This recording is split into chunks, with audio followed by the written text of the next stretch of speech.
Hello engineers, कैसे हैं आप लोग। आई होप कि आप सभी अच्छे होंगे। दोस्तों, हम लोग पढ़ रहे थे अंडरग्राउंड केबल के बारे में, जिसको हम लोग यूजी केबल के नाम से भी जानते हैं। इसके बारे में हम डिस्कशन कर रहे थे और आज का ये वीडियो लेक्चर हमारा 7 रहने वाला है। इससे पहले ऑलरेडी मैंने 6 लेक्चर कवर किए हुए हैं। अगर आपने उन्हें नहीं देखा है तो देख लीजिएगा, ताकि आपका बेसिक से जो भी कंसेप्ट है वो क्लियर हो सके। पिछली वीडियोस में हम लोगों ने method of power transmission, construction of underground cable, types of cables on the basis of voltage rating and difference between underground cable and overhead cable और desired property of cable insulation के बारे में हमने समझा था। ये सभी कंटेंट हमारा 6th वीडियो लेक्चर तक की हमने डिस्कशन किया था और आज के इस वीडियो लेक्चर में हम लोग लेइंग ऑफ अंडरग्राउंड केबल, मतलब कि अंडरग्राउंड केबल को किस तरीके से हम बिछाते हैं, इसके बारे में हम डिस्कशन करने वाले हैं। तो वीडियो बहुत ज़्यादा इंपॉर्टेंट है, क्योंकि यहाँ पे हम समझेंगे कि जो भी आज तक की हमने पढ़ा चीज़, उसको हम लोग यूज कैसे कर रहे हैं, इसके बारे में हम डिस्कशन करने वाले हैं। ठीक है, तो बिल्कुल एंड तक की बने रहिएगा। बाकी वीडियो कैसी लगती है इसे कमेंट करके बताइएगा। ठीक है, और अगर वीडियो पसंद आती है तो लाइक जरूर करिएगा। तो यहाँ पे हम मेन कंटेंट की तरफ बात करते हैं, लेइंग ऑफ अंडरग्राउंड केबल के बारे में। ठीक है, यूजी केबल्स मतलब अंडरग्राउंड केबल। देखो, अंडरग्राउंड केबल को बिछाने के हमारे 3 तरीके आपको देखने को मिल जाएंगे। सबसे पहले आप डायरेक्ट लेइंग कर सकते हो, मतलब कि अब गड्ढा खोदा, इस तरीके से गड्ढा आप खोदोगे। ठीक है, और सीधे आप अंडरग्राउंड केबल को इस तरीके से बिछा दोगे। ठीक है, दूसरा मेथड होता है हमारा डक्ट या फिर ड्रॉ इन सिस्टम लेइंग, मतलब कि कुछ डक्ट जैसी होगी, इसको एक्सप्लेन करूंगा आगे।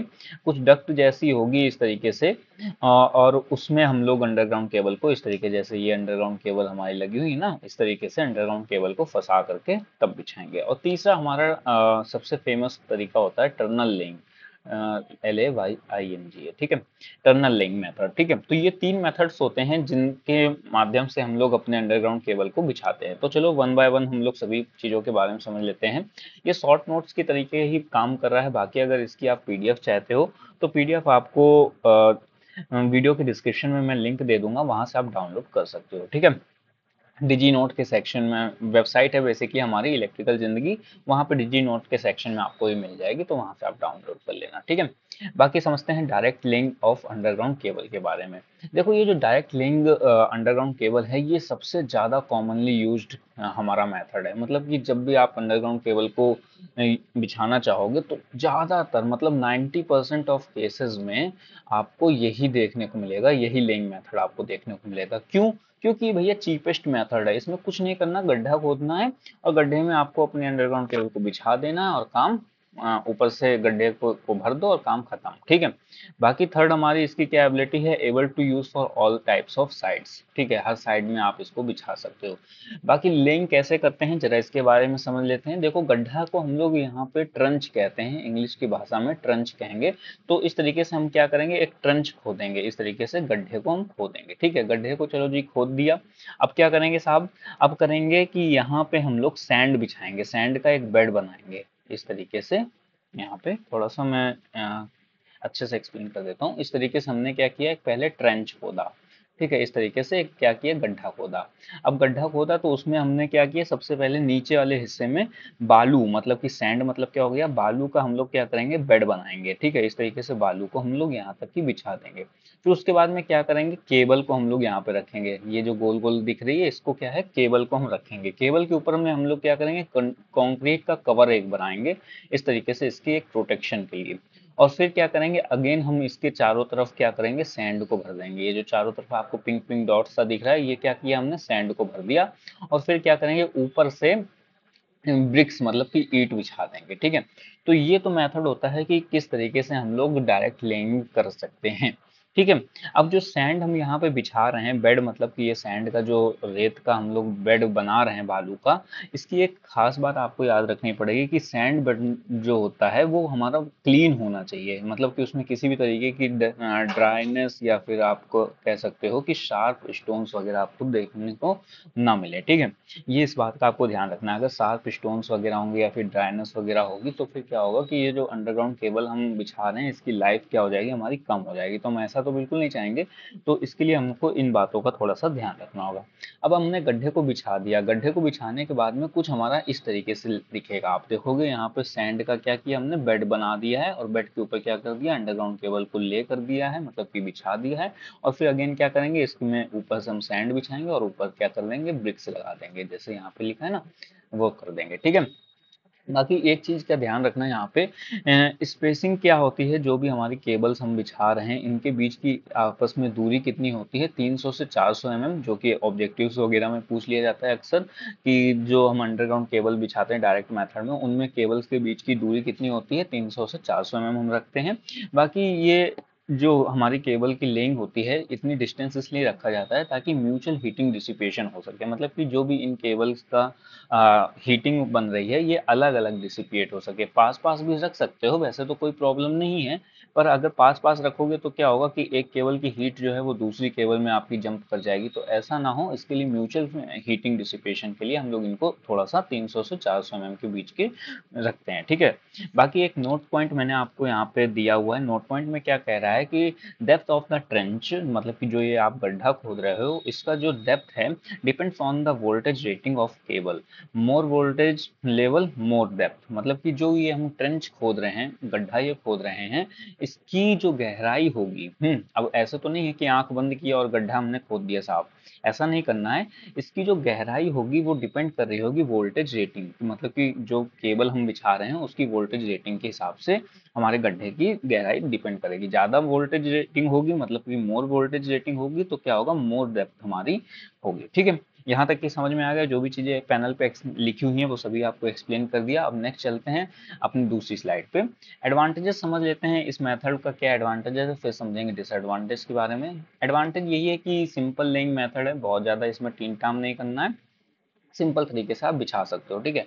लेस कॉस्टली मेथड, मतलब कि काफी ज्यादा सस्ता आपको देखने को मिल रहा है, ऐसा कोई ज्यादा इसमें पैसे लगाने की जरूरत नहीं है। ठीक है। बेस्ट फॉर हीट डिसिपेशन, मतलब कि काफी अच्छी आपने इसमें गैपिंग दी हुई है, 300 से 400 mm आपने डिस्टेंस दिया हुआ है, तो जो हीट का डिसिपिएशन है वो काफी अच्छा देखने को मिल जाएगा। Clean and safe of course बात है, फ्री फ्रॉम एक्सटर्नल डिस्टर्बेंस। ठीक है। तो ये कॉमन सी चीज है, ये हमें यहाँ पे एडवांटेजेस आपको देखने को मिल जाते हैं इस मेथड में। बाकी डिसएडवांटेज क्या देखने को मिल जाते हैं यहाँ पे, कि एक्सटेंशन इज कॉस्टली, मतलब कि अगर इन फ्यूचर आप इसको बढ़ाना चाहते हो तो आपको थोड़ा सा एक्सटेंड करने के लिए पैसा ज़्यादा लगाना पड़ेगा। ठीक है। दोबारा से गड्ढा खोदना पड़ेगा, दोबारा से उसकी ट्रेंच की जो विड्थ है, मतलब कि चौड़ाई है ट्रेंच की, वो आपको बढ़ानी पड़ेगी। जैसे ये जो चौड़ाई है इसको आपको क्या करना पड़ेगा, बढ़ाना पड़ेगा। ठीक है। हाई मेंटेनेंस कॉस्ट, मतलब इन फ्यूचर अगर मान लो ये हमारी केबल डैमेज हो गई, किसी तरीके का फॉल्टी कंडीशन बनी, तो उस कंडीशन में आपको मेंटेनेंस कॉस्ट काफ़ी ज़्यादा आपको बियर करनी पड़ेगी। ठीक है। Localisation of fault is difficult, मतलब कि जब इन फ्यूचर अगर कोई फॉल्ट हो जाता है तो उसकी जो लोकेशन है उसको पता करना काफ़ी ज़्यादा डिफिकल्ट होता है इस मेथड में। ठीक। तो ये एडवांटेजेस डिसएडवांटेजेस आपको समझ में आ गए। बाकी अब समझ लेते हैं कि यहाँ पे जो मैंने नोट्स आपको बताया था कि जो इस ट्रेंच की गहराई है, मतलब कि जो गड्ढे की गहराई होगी वो हमारी डिपेंड करती है वोल्टेज रेटिंग पे। तो अब कितनी वोल्टेज के लिए कितनी गहराई हम करते हैं, जरा इसको समझ लेते हैं। अगर हमारी जो वोल्टेज रेटिंग है वो 1.1 केवी तक की है, मतलब कि जीरो से लेकर के, जीरो तो वैसे नहीं होता है, जीरो से लेकर के 1.1 केवी तक की है, तो आपको ट्रेंच की गहराई कितनी रखनी पड़ेगी, 70 सेंटीमीटर तो आपको रखनी है, प्लस केबल का डाया। ठीक है। अगर आपकी वोल्टेज रेटिंग 3.3 केवी से 11 केवी तक की है तो आपको 91 सेंटीमीटर तो गहराई रखनी है अपने ट्रेंच की, बाकी केबल का डाया। ठीक है। 22 केवी से लेकर के 33 केवी तक में 107 सेंटीमीटर आपको गहराई रखनी पड़ेगी, प्लस केबल का डाया। और इसी तरीके से अगर आपकी केबल की वोल्टेज रेटिंग 110 केवी से 66 केवी, जो कि इसकी हाईएस्ट रेटिंग है, 66 केवी तक की होती है, तो आपको 135 सेंटीमीटर का तो आपको ट्रेंच खोदना ही है, साथ में केबल का डाया, जो भी केबल का डाया होगा उतनी और गहराई आपको खोदनी पड़ेगी। तो ये होती है ट्रेंच की जो डेप्थ होती है उसके बारे में। आई होप कि आपको डायरेक्ट लेइंग मेथड समझ में आ गया होगा। अब समझ लेते हैं duct laying of underground cable. Duct laying में क्या करते हैं कि सीमेंट की कंक्रीट की एक कवर सी बनाते हैं इस तरीके तरीके से चौकोर सी कवर बनाते हैं और इसमें जितने भी हमें अंडरग्राउंड केबल पास कराने हैं उसमें इस तरीके से ऐसे होल दे देते हैं। ठीक है, इस तरीके से होल देते रहते हैं। तो एक फट्टा सा बनाएंगे, हिंदी में समझाता हूँ, एक फट्टा सा बनाएंगे, फट्टे में क्या करेंगे, होल दे देंगे। ठीक है, कंक्रीट का फट्टा बनाया और उसमें जितनी भी केबल हमें पास करानी है उतने हमने होल दे दिए। इसी तरीके से हम लोग खूब सारे बना लेंगे फट्टे। ठीक है, जैसे कि मान लो 50-60 फट्टे हमने बना लिए। अब इन फट्टों को क्या करेंगे, इस तरीके से यहाँ पे माउंट कर देंगे, मतलब एक यहाँ पे रख दिया, दूसरा हमने यहाँ पे रख दिया, तीसरा यहाँ पे रख दिया, चौथा यहाँ पे रख दिया। इस तरीके से माउंट कर देंगे और अंडरग्राउंड केबल को क्या करेंगे, ये जो हमने होल बनाए थे, डक्ट्स बनाए थे, इन डक्ट्स से हम लोग पास कराएंगे। तो यहाँ से जब आप पास कराओगे तो एक बेनिफिट आपको देखने को क्या मिल रहा है कि यहाँ से पास किया, इसी मतलब कि एक सीधी रेखा में ये रखा हुआ चला जा रहा है। इसी तरीके से यहाँ से जो हमने केबल रखी है वो हमारी सीधी रेखा में चली जा रही है। इस जब आप इस सिस्टम को बनाओगे तो कुछ इस तरीके से आपको देखने को मिलेगा।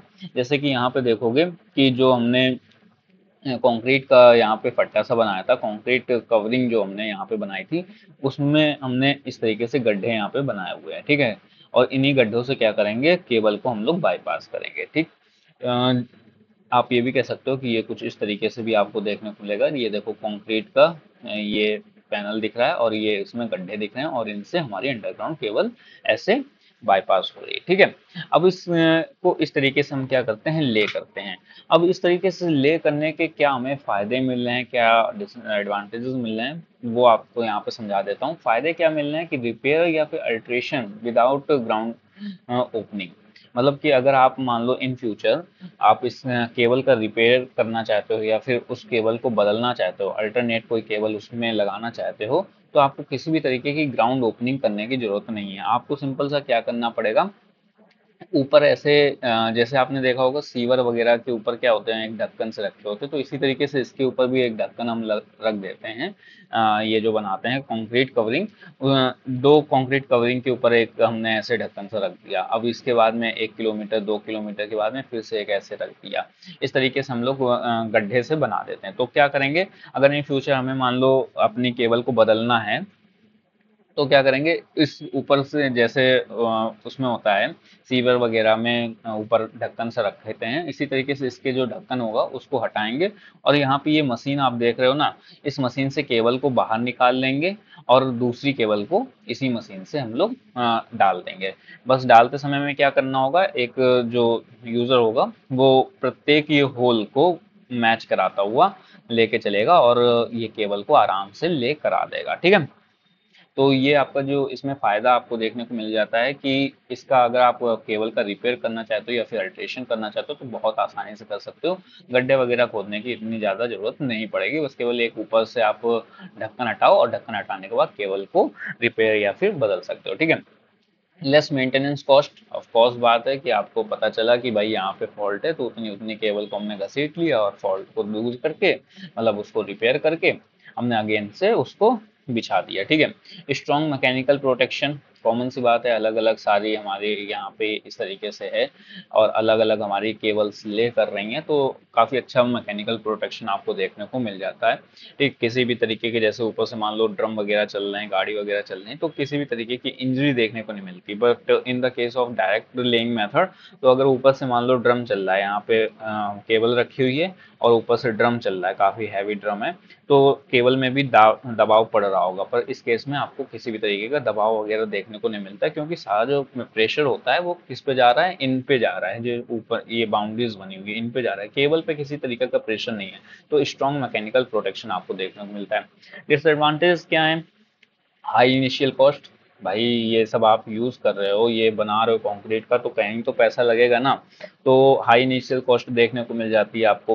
Heat dissipation problem due to cable grouping, मतलब कि आप देखो एक इतनी सी जगह में आप 4 5 10 केबल, कुछ तो भाई ज्यादा केबल लगाओगे, 4 केबल से तो काम नहीं चलेगा ना, कुछ तो केबल ज्यादा लगाओगे, मान लो 5 लगा दी, 6 लगा दी, तो इस तरीके से अगर केबल लगाओगे तो क्या है कि केबल की ग्रुपिंग बन गई और उनके बीच की जो गैपिंग होनी चाहिए थी एक्चुअल में, उतनी गैपिंग मेंटेन नहीं हो पाई और हीट का डिसिपेशन थोड़ा सा आपको यहाँ पे डिफिकल्ट देखने को मिल जाएगा। Application applicable only short length route, मतलब कि अब देखो ये जो आप तीन काम कर रहे हो, मतलब कि ये सब आप बना रहे हो, अगर मान लो आपको 50 किलोमीटर 50 किलोमीटर तक की बनाना है तब तो फिर ये फेल है भाई। इस तरीके से 50 किलोमीटर तक की अगर आप बनाना चाहते हो तो कितने आपको यहाँ पे कंक्रीट कवरिंग बनानी पड़ेगी। अ, बहुत ज्यादा होंगी, ठीक है, 500 से 700 के ऊपर ही बल्कि यहाँ से जाएगी। पर अगर ये कहाँ पे आपका बेनिफिट देता है, मान लो आपकी हाईवे वगैरह रोड है, 1-2 किलोमीटर में आपको बिछाना है या फिर 5 किलोमीटर मैक्सिमम, मान लो 5 किलोमीटर तक आप बिछाना चाहते हो तो आप इसको यूज कर सकते हो। तो ये इसके कुछ फायदे थे और कुछ नुकसान थे, वो मैंने आपके साथ डिस्कशन कर लिया। अब समझ लेते हैं अपने last topic tunnel laying of underground cable के बारे में, फिर देन अपनी वीडियो को क्लोज करते हैं, ठीक है। टनल लेइंग में क्या करते हैं कि सीधे सीधे हमने क्या किया, जैसे मेट्रो आपने देखी होगी, मेट्रो में क्या होता है कि एक पूरा पूरा टनल खोद देते हैं और फिर बीच से मेट्रो वगैरह निकालते हैं। इसी तरीके से इसमें क्या करते हैं कि पूरा टनल बना दिया और जितनी भी अंडरग्राउंड केबल्स जानी थी भैया ऐसे ले जा रहे हैं, ठीक है। इस तरीके से ऐसे ग्रुपिंग बना करके ले जाते हैं, ठीक है। तो ये हो गया टर्नल लिंक, ठीक है, गड्ढा सा बना दिया, मतलब कि टर्नल बना दिया और उसी के अंदर से लेके जा रहे हैं। अच्छा, इसमें फायदा क्या है और नुकसान क्या है, जरा वो समझ लेते हैं। फायदा ये है कि प्रोटेक्शन आपको देखने को मिल गई, काफी अच्छी आपको प्रोटेक्शन देखने को मिल रही है, सभी केबल वगैरह आपस में से एक दूसरे से दूर दूर लगी हुई है, अच्छी खासी प्रोटेक्शन देखने को मिल जाती है। मेंटेनेंस एंड रिपेयर कॉस्ट कम हो जाती है। जनरल सी बात है, मान लो इस जगह पे कोई फॉल्ट हुआ, ठीक, तो मेंटेनेंस जो भी बंदा होगा वो आके देखेगा कि अच्छा ये यहाँ पे फॉल्ट है, ठीक है, इस फॉल्ट को दूर कर देगा, तो मेंटेनेंस और रिपेयर की कॉस्ट क्या हो जाती है, कम हो जाती है। हाई वोल्टेज लाइंस के लिए ये काफी ज्यादा कारगर देखने को मिलता है। क्यों? क्योंकि जो गैपिंग है केबल्स की वो काफी अच्छी है, ठीक है। तो इसलिए हाई वोल्टेज लाइंस के लिए हम इसका यूज कर सकते हैं। बाकी मॉनिटरिंग, मतलब कि केबल वगैरह देखना या फिर इनकी मेंटेनेंस करना, ठीक है, रेगुलर बेसिस पे, इसके लिए ये काफी ज्यादा आपको बेनिफिट देता है, ठीक है। टनल में यहाँ पे काफी अच्छी गैपिंग है तो एक इंसान आराम से गुजर सकता है यहाँ पे से और इसकी मॉनिटरिंग वगैरह कर सकता है। अगर कोई भी फॉल्ट दिखता है या फिर प्री डिडक्टिव मेंटेनेंस करना है उसको, तो या प्रिवेंटिव मेंटेनेंस वगैरह करना है तो वो आसानी से कर सकता है। अच्छा, डिसएडवांटेज क्या है, नुकसान क्या है कि इनिशियल इन्वेस्टमेंट बहुत ज़्यादा है, मतलब कि अभी तक की जितना भी लेइंग का मेथड पड़ा सबसे ज़्यादा पैसा भाई इसी में लगने वाला है, ठीक है। बाकी पोटेंशियल ऑफ वाटर लीकेज, तो वाटर लीकेज वगैरह के भाई चांस बन जाते हैं, क्योंकि टनल बन रहा है तो टनल में कई बार आपके होते हैं वाटर लीकेज की प्रॉब्लम। बाकी सेफ्टी का भी इसमें प्रॉब्लम है, मान लो कोई हमारी केबल है आपस में शॉर्ट सर्किट हो गई, मान लो इंसुलेशन ब्रेक हो गया या हाई वोल्टेज उसमें से पास हो गई 60 से, मान लो 1 kV के लिए आपकी केबल बनी थी, किसी डिफेक्ट की वजह से उसमें से मान लो 25 kV पास हो गया, मान लो कोई सिस्टम में दिक्कत आ गई, ज्यादा वोल्टेज पास हो गई और उसकी वजह से इंसुलेशन डैमेज हो गया और आग लग गई टर्मिनल में ही, तो सेफ्टी का कंसर्न यहाँ पे देखने को मिलता है थोड़ा सा, ठीक है। तो ये इसके डिसएडवांटेज है टर्मिनल के। बाकी जो भी मेथड्स थे वो मैंने आपको समझा दिए हैं, आई होप कि आपको सभी मेथड समझ में आ गया होगा। बाकी अगली वीडियो में हम लोग types of faults in underground cable के बारे में समझेंगे कि कितने तरीके की फॉल्ट्स होते हैं, इनके बारे में समझेंगे। बाकी अगर वीडियो पसंद आई है तो वीडियो को लाइक जरूर कर देना, कैसी लगी है एक बार कमेंट करके भी बताना, और अगर नेक्स्ट वीडियोस को भी आप देखना चाहते हो, वीडियोस पसंद आ रही हैं, समझ में आ रही हैं, तो इसके लिए चैनल को सब्सक्राइब कर लेना ताकि अगली वीडियो भी आप देख सको। बाकी आपके लिए कुछ इन्फॉर्मेशन है, अगर आप अपनी इन्फॉर्मेशन को बढ़ाना चाहते हो तो आप मेरी इलेक्ट्रिकल जिंदगी वेबसाइट है वहाँ पे विजिट कर सकते हो। यहाँ पे आपको डिजी नोट्स जो भी मैं आपको पैनल में पढ़ा रहा हूँ वो सभी नोट्स आपको यहाँ पे मिल जाएंगे free of cost. Hand written notes जो भी मेरे हैं वो आपको यहाँ पे मिल जाएंगे, ई बुक्स आपको देखने को मिल जाएंगी, डिप्लोमा की बुक्स वगैरह आपको यहाँ पे फ्री ऑफ कॉस्ट मैंने अवेलेबल कराया है, तो ई बुक्स भी आपको देखने को मिल जाएंगी। टेक क्विजेस देखने को मिल जाएंगे, नॉन टेक क्विजेस आपको देखने को मिल जाएंगे, तो इन सभी को यहाँ पे आकर के आप सॉल्व कर सकते हो। अगर आप किसी भी टॉपिक से रिलेटेड टेक क्विज को सॉल्व करना चाहते हो यहाँ से सर्च करिएगा, टेक क्विज आ जाएगी, टेक क्विज पे क्लिक करोगे, इस तरीके से क्विज आपकी स्टार्ट हो जाएगी। 20 मिनट में आपको 23 क्वेश्चन सॉल्व करने हैं, ठीक है, 20 मिनट में 23 क्वेश्चन सॉल्व करोगे, सबमिट क्विज पे क्लिक कर दोगे। यहाँ पे टाइमर भी चल रहा है, ठीक, टाइमर इस तरीके से यहाँ पे चलेगा और क्वेश्चन आता रहेगा, नेक्स्ट वाला प्रीवियस वाला सब कुछ आता रहेगा, आपको क्वेश्चन का आंसर सेलेक्ट करना है और सेलेक्ट करने के बाद में अपना क्विज को कंप्लीट करके सबमिट क्विज कर देना। Free of cost performance report देखने को मिल जाएगी, व्यू क्वेश्चन एनालिसिस पे करोगे टिक, तो यहाँ पे आपको आपके क्वेश्चंस के एनालिसिस वगैरह मिल जाएंगे, कौन सा आपने सेलेक्ट किया, कौन सा करेक्ट था, क्यों करेक्ट था, वो सभी आपको यहाँ पे देखने को मिल जाएगा। इसको स्क्रॉल डाउन करना तो जो भी आपका टॉपिक था, टॉपिक से रिलेटेड आपको इंपॉर्टेंट वन लाइनर्स देखने को यहाँ पे मिल जाएंगे। इनसे आप अपनी नॉलेज को बूस्ट कर सकते हो। तो ये सभी कंटेंट जो है वो बिल्कुल फ्री ऑफ कॉस्ट है, इसका बेनिफिट लीजिएगा। बाकी कैसा लगता है कंटेंट एक बार बताइएगा। यहाँ तक की वीडियो को आपने देखा है उसके लिए धन्यवाद। बाकी किसी भी तरीके की आप बात करना चाहते हो, गाइडेंस चाहते हो, या फिर कोई भी आपको सजेशन होता है वीडियो के रिगार्डिंग या वेबसाइट के रिगार्डिंग, आप मेरे से इन सभी सोशल मीडिया पे कनेक्ट होकर मुझे बता सकते हो। बाकी कमेंट भी कर सकते हो, कैसी हुई आपको लग रही वीडियो बता सकते हो। आपके सभी फीडबैक्स को दिल से स्वागत करता हूँ। बाकी सभी चीज़ों के लिए आपको रिप्लाई मिलता रहेगा, ठीक है। चैनल को सब्सक्राइब जरूर कर लेना और भी आगे वाली वीडियो के लिए। चलो दोस्तों, मिलते हैं नेक्स्ट वीडियो में नेक्स्ट टॉपिक के साथ में। तब तक के लिए टेक केयर, बाय बाय।